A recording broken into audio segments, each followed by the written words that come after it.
ধনেপুরে আমিনুলকে জাকালো সংবর্ধনা, সাজুকে তীব্র কটাক্ষ। সোনাই ধনেপুরে স্থানীয় যুব সমাজের আয়োজিত এক সংবর্ধনা সভায় প্রদেশ কংগ্রেসের সাধারণ সম্পাদক আমিনুল হক লস্কর বিধায়ক করিমউদ্দিন বরভূইয়াকে বিভিন্ন ইস্যুতে তীব্র আক্রমণ করেন। তিনি অভিযোগ করেন, কওমের দোহাই দিয়ে জয়ী হয়ে বিধায়ক সংস্কৃত ভাষায় শপথ নিয়ে সংখ্যালঘুদের সঙ্গে বেইমানি করেছেন এবং বিজেপির ইশারায় কাজ করে সোনাই শিক্ষা চিকিৎসা প্রতিষ্ঠান অন্য সমষ্টিতে সরিয়ে দিয়েছেন। আমিনুল বলেন, বিজেপির সঙ্গে 9 বছরের অভিজ্ঞতা রয়েছে তার, তবে সংখ্যালঘু বিদ্বেষী মন্তব্যের কারণে বিবেকের তাড়নায় তিনি কংগ্রেসে যোগ দেন। বর্তমানে গৌরব গগৈর নেতৃত্বে কংগ্রেস সরকার গঠন করবে বলে আশা প্রকাশ করে জানান, সোনাই আসনে তিনি দলের মনোনয়ন প্রত্যাশী। তিনি দাবি করেন, এবার বিধায়ক সাজুর পক্ষে 5000 ভোট পাওয়া কঠিন হবে। সভায় উপস্থিত কংগ্রেস নেতারা বিধায়কের ভূমিকার সমালোচনা করে আমিনুলকে কংগ্রেসকে শক্তিশালী করার কাণ্ডারি বলে অভিহিত করেন।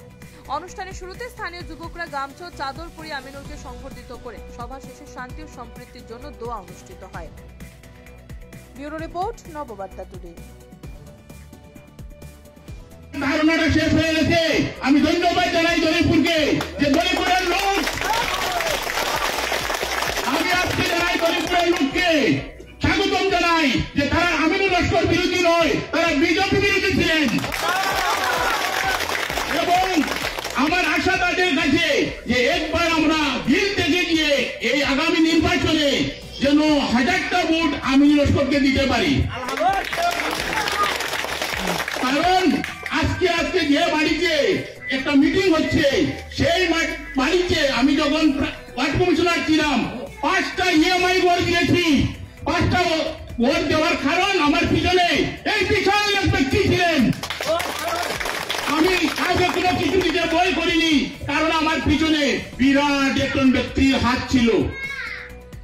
আর আপনারা দেখেছেন গত 16 ইংরেজি থেকে 2021 ইংরেজি পর্যন্ত যে আমাদের সোনাইতে কতটা ডেভেলপ হয়েছিল, বিশেষ করে আমাদের দলিপুরে কতটা ডেভেলপ হয়েছিল।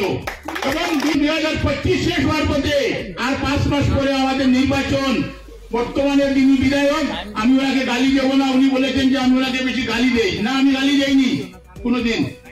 ওনার কি কাজ দেখেছেন, ওনার কি ডেভেলপমেন্ট দেখেছেন, সেটার রাস্তা হয়েছিল। এই ব্যক্তি করিমউদ্দিন সাহেবের মইনুল হক চৌধুরী সাহেবের মেডিকেল কলেজ এখন আর সোনাইত নাই, এটা এখন বড়খলা। মইনুল হক চৌধুরী সাহেবের ইঞ্জিনিয়ারিং কলেজ এটা আর এখন সোনাইত নাই, এটা এখন বড়খলা। আলতাফ হোসেন সাহেব কষ্ট করে ইউনিভার্সিটিতে সোনাই নিয়ে এসেছিলেন, ওই ইউনিভার্সিটিটা আসাম ইউনিভার্সিটিটা এখন সোনাইত নাই, এটা বড়খলা। আজকে মইনুল হক চৌধুরী সাহেবের বিটি কলেজ, এটা ভেটেনারি কলেজও এখন সোনাইত নাই, এখন বড়খলা।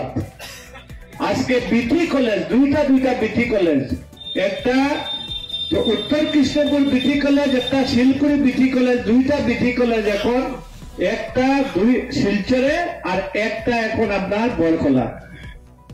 আজকে ইয়াসিন চৌধুরী হাই স্কুল শিলচর সমষ্টি, বজ্রহরি মুসাফির হাই স্কুল বড়খলা সমষ্টি, আজকে বরাখাই হাই স্কুল বড়খলা সমষ্টি, লক্ষ্মীচরণ হাই স্কুল এটা সোনাই ছিল, এটা দোলাই সমষ্টি, স্বর্ণলক্ষ্মী হাই স্কুল দোলাই সমষ্টি।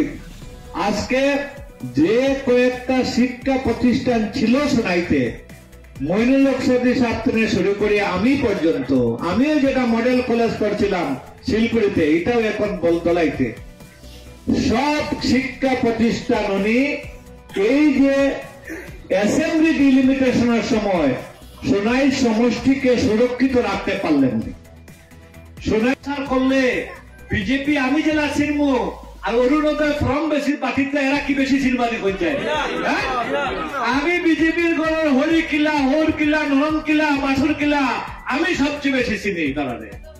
কারণ বিজেপির একটাই কথা আছে যে আমরা মুসলমান সরাসরি কই লুঙ্গি টুপির বুটের দরকার নাই, মামা চাচার বুটের দরকার নাই। আজকে আমরা মা বোনরে সন্তান জন্ম দেওয়ার মেশিন কই।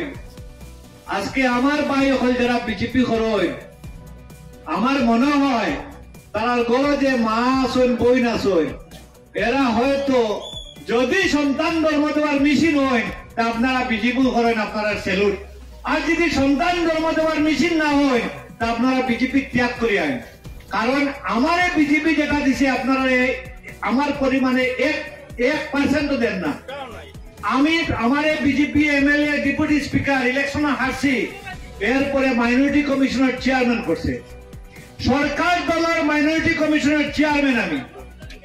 এরপরে এই দল যখন কংগ্রেস ছাড়িয়া বিজেপি যাইত্রা, তখন বিজেপি ছাড়িয়া কংগ্রেস হওয়া প্রথম ব্যক্তি হইলাম আমি। কারণ আমি দেখছি যে আমার মুসলমানের যেখানে মান সম্মান নাই যে দলে, এই দলও আমি থাকতাম পারি না। আমার মুসলমান মানুষের যেখানে সম্মান নাই, আমার মুখ্যমন্ত্রী স্বয়ং নিজে কয় যে আমি করোনা ভাইরাসের লাগান ইসলাম রে খতম করকে দেয়গা। আমরা কি করোনা ভাইরাস বায়কল তোমরা যারা বিজেপি করতায়, তোমরা যদি করোনা ভাইরাস হয়ে থাকো তা থাকো হন। আমরা করোনা ভাইরাস নাই, আমরা করোনা ভাইরাস নাই। আমরা দেশ স্বাধীনতা করছি। আমরা ইন্ডিয়া গেটে 95 জন শহীদের নাম আছে, এর মধ্যে 65,000 শহীদের মুসলমান শহীদের নাম আছে। আমরা দেশ স্বাধীনতার আমরা চেয়ে বেশি রক্ত খেয়েও দেয়নি। এর জন্য আমরা পরিবর্তন করা জানি।